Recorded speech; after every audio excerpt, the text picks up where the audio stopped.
Blood pressure BSc final year के लिए paper first की फर्स्ट यूनिट का टॉपिक है हमारा ब्लड प्रेशर। अगर हम ब्लड प्रेशर की परिभाषा देखें, रक्त का दाब या रक्त के द्वारा जो लगने वाला दबाव है उसको अपन ब्लड प्रेशर कहते हैं। Arterial blood pressure is defined as the lateral pressure exerted by the column of blood on wall of arteries. The pressure is exerted when blood flows through the arteries. यानी ये जो दाब है ये कब count करते हैं हम, इसको कब देखा जाता है ब्लड प्रेशर के तौर पर, जब हमारा रक्त है वो धमनियों से प्रवाहित होता है। उस दौरान धमनियों के ऊपर जो लगने वाला दबाव है उसको रक्तदाब कहा जाता है। आगे बात करें systolic blood pressure. Systolic blood pressure की हम बात करें, is defined as the maximum pressure exerted in the arteries during systole of heart. Systolic blood pressure वो है जब आर्टरीज के अंदर सिस्टोल कंडीशन होती है, स्थिति आती है, उस दौरान जो प्रेशर होता है उसको सिस्टोलिक ब्लड प्रेशर कहा जाता है। सिस्टोल तब होता है जब हार्ट के एट्रियम है वो ब्लड से फुल होते हैं। इसके बाद उसके अंदर जो कॉन्ट्रैक्शन होता है, कॉन्ट्रैक्शन के दौरान जो ब्लड है वो एट्रियम से वेंट्रिकल्स के अंदर प्रवेश करता है, तो वो कॉन्ट्रैक्शन ऑफ एट्रियम होता है, उसको सिस्टोल कहा जाता है। आगे बात करें, नॉर्मल सिस्टोलिक प्रेशर जो होता है वो 120 मिलीमीटर ऑफ पारा, और नॉर्मली इसको अपन 110 mmHg से 140 mmHg नॉर्मल कह सकते हैं। Diastolic blood pressure minimum pressure exerted in the arteries during diastole of heart. यानी पहले कॉन्ट्रैक्शन होता है एट्रियम का, दैट इज सिस्टोल, अब रिलैक्सेशन दैट इज डायस्टोल। तो नॉर्मल डायस्टोलिक प्रेशर है वो 80 mmHg या 60 mmHg टू 80 mmHg कह सकते हैं हम इसको। आगे हम बात करें,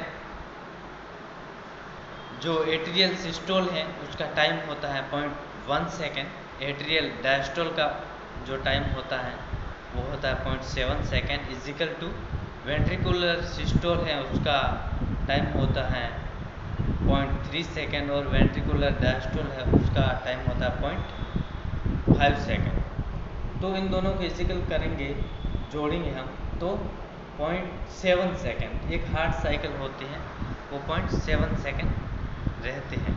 यहाँ पर फिजियोलॉजिकल वेरिएशन की बात करें, एज फैक्टर भी रहता है, उसके अंदर आर्टीरियल ब्लड प्रेशर होता है वो अलग अलग एज के अंदर रहता है।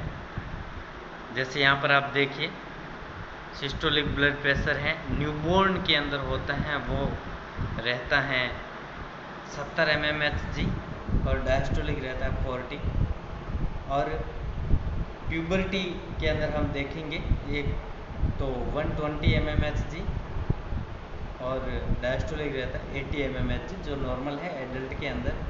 और उसके बाद जैसे जैसे एज बढ़ती जाती है वैसे वैसे इसका सिस्टोलिक ब्लड प्रेशर है वो बढ़ता जाता है और डायस्टोलिक ब्लड प्रेशर भी बढ़ता जाता है। At the age of 80 years जो सिस्टोलिक ब्लड प्रेशर है वो 120 mmHg होता है और डायस्टोलिक होता है 95 mmHg।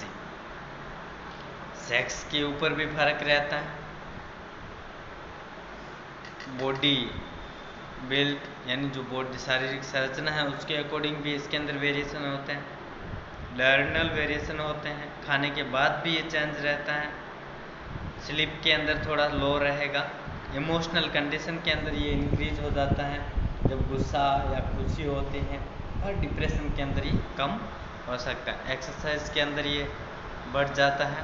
और सेक्स की बात करें तो जो मेन है उनका ज़्यादा रहता है, फीमेल्स के हैं वो कम रहता है। Applied physiology, pathological variation of arterial blood pressure दो कंडीशन हमारे सामने अराइज होती है, एक हाइपरटेंशन और हाइपोटेंशन। हाइपरटेंशन मतलब ये होता है जब ब्लड प्रेशर है वो सामान्य से ज़्यादा हो जाता है। हाइपरटेंशन है the persistent high blood pressure यानी more than 140, बिकॉज 110 to 140 को हम नॉर्मली कंसिडर करते हैं।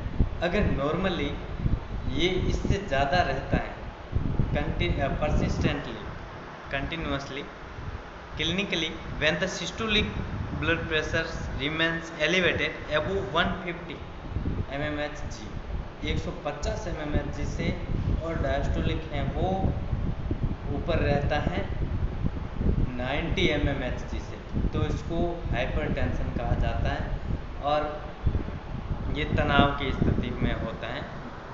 If there is increase only in systolic तो इसको सिस्टोलिक हाइपरटेंशन कहते हैं। अगर ये सिस्टोलिक के अंदर है सिर्फ तो इसको अपन सिस्टोलिक हाइपरटेंशन कहेंगे।